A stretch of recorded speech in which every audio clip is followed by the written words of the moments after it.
لما مصير علاقة ممكن تستمر 50 سنة يتحدد بمجرد إن عريس دخل من الباب وإيده فاضية، الموضوع بيبان في الأول عبثي جدا.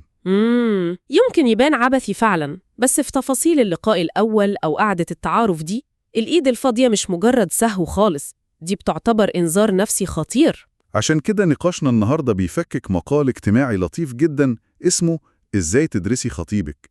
إحنا هنا مهمتنا مش بس نقرأ اللي بيحصل ظاهريا، إحنا بنحاول نفهم السيكولوجية العميقة اللي ورا تصرفات تبان بسيطة. من أول خبط على الباب لحد اتخاذ قرار الزيارة التانية، اللقاء الأول ده عمل زي اختبار ضغط مصغر بيكشف حاجات كتير جدا. طب خلينا نمسك أول خيط المقال بيطرحه، مشهد دخول العريس. لنفترض إنه وصل وقاعد منتظر بس دخل وإيده فاضية. في العادي الناس ممكن تقول عادي، يعني لسه بنتعرف. بس المقال بيعتبر ده مؤشر خطر عالي جدا لسببين: إما إنه شخص بخيل، ودي كارثة لدرجة إن الكاتب فكرنا بموقف تاريخي لما النبي عليه الصلاة والسلام غير سيادة قوم بني سلمة لمجرد إن كبيرهم كان بخيل. ده السبب الأول. طب والسبب التاني؟ الاحتمال التاني اللي ممكن يكون مرعب أكتر، إنه شخص بياخد الموضوع كتجربة، يعني مقضيها لف في بيوت كتير ونفسه قصير. يعني بيتعامل مع الزواج على إنه لعبة أرقام أو احتمالات. بالظبط كده، من كتر الزيارات عقله الباطن بيرفض يعمل أي استثمار مبكر، هو مش شايف الزيارة كخطوة مصيرية تستاهل يكلف نفسه عشانها. بس استني هنا، خليني أعترض شوية نيابة عن بعض الناس. يعني افرضي إن الشاب ده لسه بيبدأ حياته وإمكانياته المادية ضعيفة، مش منطقي أقيم استعداده للارتباط بقدرته يجيب هدية غالية في أول زيارة؟ بص، الاعتراض ده بيكون منطقي جدا لو كنا بنتكلم عن تقييم مادي بحت، لكن المصدر بيوضح نقطة مهمة، إن الهدية في الموقف ده قيمتها رمزية، محدش متوقع منه مفتاح لامبورجيني ولا شاليه في الساحل يعني. يعني بنتكلم في علبة شوكولاتة أو جاتوه. أيوة، مجرد لفتة. اللي داخل يطلب تأسيس أسرة لازم يكون مدرك لبروتوكول الاحترام للبيت اللي دخله. لو هو مش قادر يتحمل تكلفة لفتة بسيطة زي دي، إزاي هيتحمل مسؤولية بيت كامل وضغوط حياة؟ فهمتك، هي إشارة لمدى إدراكه لحجم الموقف نفسه. طب لو العريس ده داخل وإيده فاضية ومعاه أهله كمان؟ يا ساتر، دي بقى أسوأ بكتير، لأن ده بيعكس طبع العيلة كلها، والموضوع كده بيبقى شبه مستحيل إنك تعيش معاهم.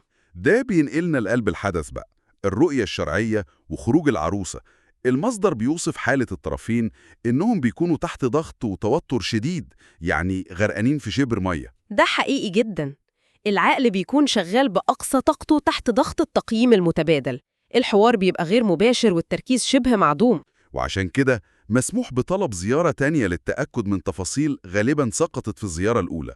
طب بما إن وصلنا لقمة التوتر وأهم نقطة في اللقاء الأول، ده أنسب وقت نطلب من كل متابعينا على يوتيوب يعملوا إعجاب أو لايك ويشتركوا في القناة دلوقتي حالاً عشان توصل لهم كل نقاشاتنا التحليلية العميقة دي. أكيد، دعمكم بيفرق جداً. خلينا بقى نرجع للتوتر في الجلسة الأولى، وده تحديداً بيقودنا لخطأ فادح بتقع فيه بعض البنات المنتقبات. اللي هو أزمة تأجيل النظرة، صح؟ بالظبط، المصدر بيحذر بشدة من تأجيل كشف الوجه للزيارة التانية بحجة الكسوف أو الحياء. بس ده ممكن يتحول لفخ تدمير ذاتي لو فكرنا فيها. يعني لو أجلت كشف الوجه للمرة التانية وبعدها العريس انسحب، المجتمع كله هيترجم الرفض ده لسبب واحد، اللي هو شكلها معجبوش. وده تحليل دقيق جدا وبيطابق تحذير المصدر. الشاب المتدين داخل البيت بنية واضحة للزواج، وتأجيل الرؤية ده بيخلق أزمة من العدم. يعني حتى لو الرفض كان لسبب ملوش علاقة بالشكل زي عدم التوافق الفكري مثلا، التفسير الوحيد اللي هيفرض نفسه هو الشكل. أيوة، وده بيسبب أذى نفسي عميق للعروسة ملوش أي داعي، غير إنه بيحط الشاب نفسه في موقف شديد الحرج. المصدر بيسمي ده تضييق الواسع. طب في ظل التوتر والمتاهات دي كلها، إيه طوق النجاة؟ الحل النهائي لأي حيرة هو الاستخارة. دي الدعاء اللي بيشتغل كبوصلة بتنقذنا من مطبات اجتماعية ممكن العقل ما يدركهاش في وقتها.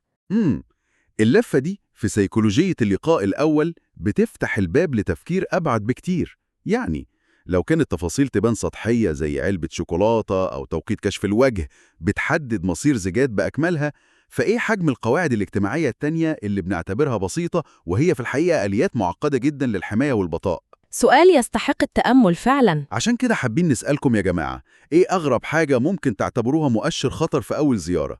اكتبوا لنا تجاربكم في التعليقات، وما تنسوش تشوفوا باقي حلقات السلسلة دي والسلاسل التانية الموجودة على القناة. سلام.